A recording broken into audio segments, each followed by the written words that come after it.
Oi, pessoal, meu nome é Larissa e na aula de hoje vamos falar sobre casos especiais de campo e potencial elétrico.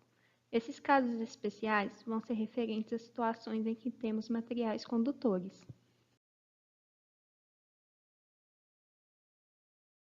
Na aula de hoje, vamos falar sobre dois conceitos muito importantes e que vão ser ponto central desse tópico de casos especiais: o equilíbrio eletrostático e a blindagem eletrostática. Vamos ver o que acontece com o campo e o potencial elétrico no interior de condutores em equilíbrio eletrostático e a mesma coisa para dentro de uma esfera eletrizada. Para começar a aula sobre esse tópico, vamos falar sobre o equilíbrio eletrostático. Mas você sabe o que isso significa? Dizemos que um corpo está em equilíbrio eletrostático quando as cargas elétricas desse corpo se encontram em repouso.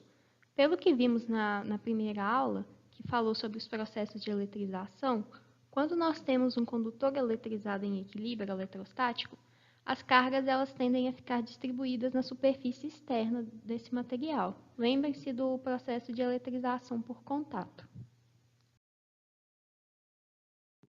Qualquer que seja o condutor, oco ou maciço, o campo elétrico em pontos internos ele vai ser nulo, e não importa se esse condutor está eletrizado ou não.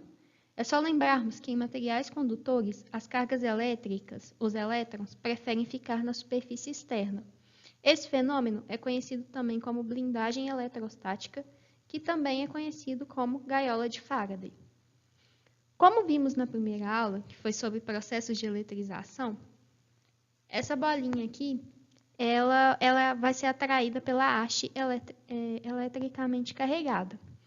Agora, se a gente colocar essa bolinha dentro de uma gaiola isolada da Terra, ou seja, aterrada, e essa gaiola ela foi eletrizada, a bolinha ela não vai ser atraída pela haste metálica que está carregada. E esse experimento foi o que o Faraday fez, de uma forma assim, um pouco semelhante. Para o experimento que o Faraday fez, ele construiu uma grande gaiola metálica que foi isolada da Terra. Em seguida, essa gaiola ela foi eletrizada através de um grande gerador eletrostático. Faraday colocou no seu interior um equipamento capaz de medir o campo elétrico e pôde perceber que no interior da gaiola não havia campo elétrico.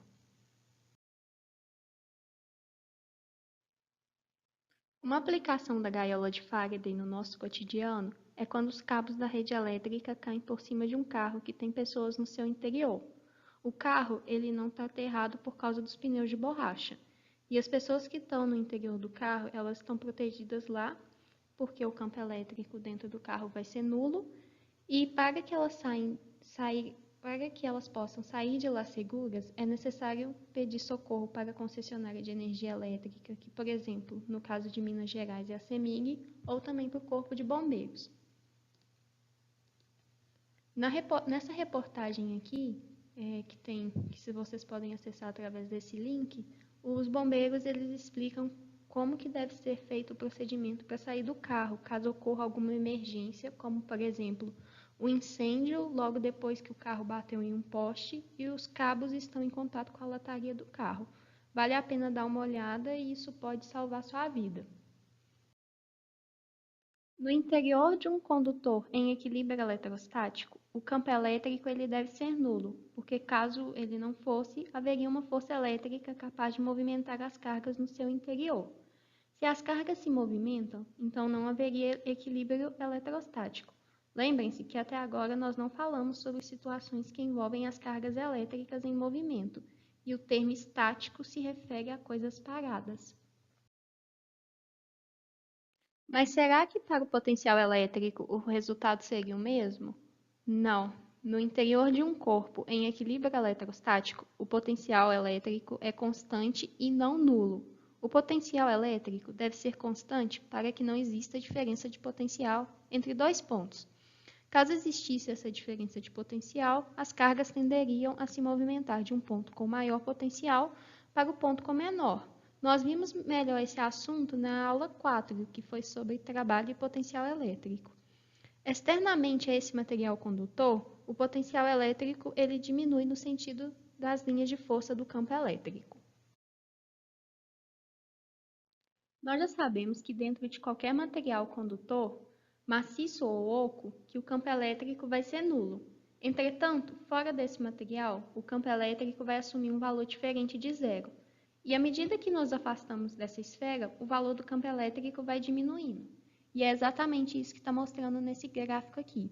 Nós temos que dentro da esfera o campo elétrico é igual a zero, ou seja, é nulo, e da esfera para fora, esse campo elétrico vai assumir um valor diferente de zero, em que na medida que nós vamos nos afastando da esfera, esse campo elétrico vai diminuindo de valor.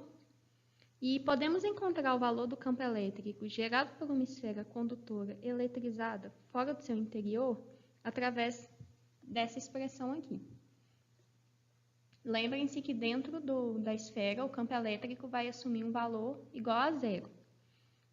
Dessa expressão aqui, vamos ver o que significa cada uma dessas incógnitas. A letra K vai ser a constante da lei de Coulomb, que assume esse valor aqui, que nós vimos na aula número 2, que falou sobre a lei de Coulomb, que vai ser o valor da carga elétrica dessa esfera, que é medida em coulombs, e esse R aqui vai ser a distância do centro da esfera até o ponto que desejamos calcular o campo elétrico. Então, não confundam com esse R com raio, porque são coisas diferentes.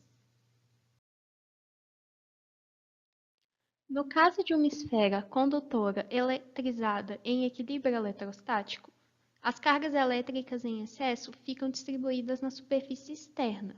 Dessa forma, sabemos que no interior da esfera o campo elétrico vai ser nulo devido à blindagem eletrostática. E é importante deixar claro que dentro e na superfície de um material condutor com campo elétrico nulo, o potencial elétrico ele é constante. E considerando pontos fora dessa esfera, o potencial elétrico vai diminuindo à medida que nos afastamos da esfera condutora. E uma forma bem legal de enxergar isso é vendo um gráfico do potencial elétrico, do comportamento do potencial elétrico na medida que nós nos afastamos dessa esfera, que está gerando esse potencial elétrico. Dentro do material condutor em formato esférico, nós vamos ter um potencial elétrico constante e diferente de zero. E na medida que nós vamos nos afastando dessa esfera condutora eletrizada, esse potencial elétrico que é gerado por ela vai diminuindo. Então, para pontos internos e na superfície de uma esfera condutora, o potencial elétrico ele pode ser calculado através da seguinte expressão, essa daqui. Lembrando que são para pontos internos e na superfície. Para pontos externos é um outro jeito de calcular que não é visto no ensino médio. Nessa expressão, vamos ver quais são as incógnitas então. Nós temos K, que vai ser a constante da lei de Coulomb, que nós já vimos, que vai ser o valor da carga elétrica dessa esfera, que é medida em coulombs, e esse R aqui vai ser a distância do centro da esfera até o ponto que desejamos calcular o potencial elétrico. Ou seja, no nosso caso, como nós vamos estar calculando somente para pontos internos e para a superfície externa dessa esfera, o R vai ser o próprio raio, que vai ser medida em metros. Então, fiquem atentos às unidades para não cometerem erros na prova. E, por favor, não confundam as equações que envolvem o cálculo do potencial elétrico, essa daqui, e a expressão do campo elétrico. Elas são muito parecidas, mas vejam que no denominador, na expressão do campo elétrico, nós temos R ao quadrado, e na expressão do potencial elétrico, nós temos somente R.